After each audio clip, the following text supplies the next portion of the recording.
করছিল একটা সেলাই মেশিন দিয়ে, তারা আজকে হচ্ছে ইন্ডাস্ট্রিয়াল, তারা আজকে বিলিয়নিয়ার ট্রিলিয়নিয়ার হয়ে গেছে।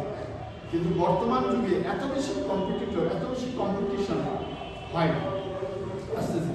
তা আমরা শুরু করার পরে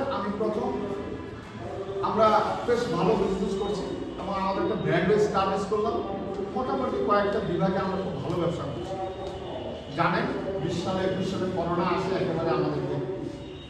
আমরা এন্টারপ্রেনার, বাংলাদেশে এন্টারপ্রেনারদের একটা সমস্যা আছে। সমস্যাটা হলো এন্টারপ্রেনাররা, কিছু এন্টারপ্রেনার গবেষণা তো কেউই করি না ব্যবসা নিয়ে, আমরা বলি কি ব্যবসা দেখে ব্যবসা শুরু করি। এটা হলো আমাদের বাংলাদেশের সবচেয়ে বড় সমস্যা। একজন ব্যবসা করে লাভ করছে, মাছের মৎস্য চাষ করে লাভবান, আমিও মৎস্য চাষ শুরু করে দিচ্ছি। এরপরে আমার পুকুরে এত টাকার মাছ আছে, মাছ তো নাই কিছুই নেই, এরকম ঘটনা আছে কি? পোলট্রি ব্যবসা শুরু করছি, শুরু করছে, আমিও শুরু করছি। পোলট্রি এমন বার্ড ফ্লু আসলো, নাই আমিও নেই, এরকম হয় না ভাই? বাংলাদেশে দেখি ব্যবসা শুরু করার টেন্ডেন্সিটা বেশি। আমরা যাই হোক, আমরা ওইরকমটাই বলতে পারি। তো এখানে সমস্যা যেটা বলছিলাম, ব্যবসা শুরু করি কারো দেখে অনেক লাভ, শুরু করার পরে বুঝি লাভটা আসলে কথা। তো করোনার কারণে আমরা হারাই গেছি। এন্টারপ্রেনারদের সমস্যা হলে একবার কোনো কারণে যদি পড়ে যায়, তাহলে দ্বিতীয়বার আর দাঁড়াইতে পারে কেন? কারণ হলো বাবার কাছ থেকে টাকা নিয়েছেন, বাবা বলছে অনেক কষ্ট করে তোকে টাকাটা দিলাম, যদি তুই কিছু করতে পারিস। আর আমরা এন্টারপ্রেনার যারা, তারা কোনো একটা ব্যবসা শুরু করলে ব্যবসাটা বুঝতে বুঝতে আমাদের সময় শেষ হবে, অর্থাৎ পুঁজিও শেষ হবে। তাহলে পুঁজিও শেষ, অভিজ্ঞতাও হইল, এবার টাকা নেই।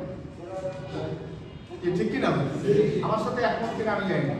এবার অভিজ্ঞতা হয়েছে, কিন্তু এবার টাকা নেই। আর বাবার কাছে মানে পরিবারের কাছে টাকা চাবেন, যেটা দিচ্ছি ওইটা দিয়ে তুই পুজো পাইল না, যেটা লাগবে আরো দিন, তোর ভাগে তুমি তো তোকে চাইছিস। তোমারটা কিরকম হয় না ভাই? এবার কি হলো? সে হয়ে গেল বেকার, এবং তার কোনো থাকে না আকাশ, সে হয়ে যায় সমাজের কাছে নিরাকার। ঠিক কিনা?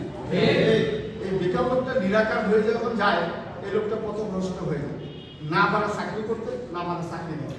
জানো কথা, কারণ এক সময় একটা অ্যাবসেন্ট গাড়ি নিয়ে ঘুরছে, 2-4টা কর্মচারী পালছে, একটা ভাবসাব ছিল, কই চাকরি করবে ভাই? কি ঠিক কিনা?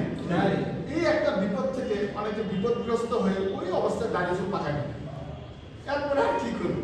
বাপের হালকা রেসপেক্ট করতে জানি, বাপও বলে কি করবে না, তোকার কুটি ভালো মিলে করে। কি কথা ঠিক কিনা? আর আমাদের এই লোকের পজিটিভ দিক হলো সবারই কম বেশি একটু না একটু জমি জায়গা আছে। হ্যালো, তো আমরা এই ধাক্কাটা খাওয়ার পরে আমি বিগত সময় আরো অনেক ব্যবসা করছি, এখনো রানি। তো আমি যে অভিজ্ঞতাটা পাইলাম,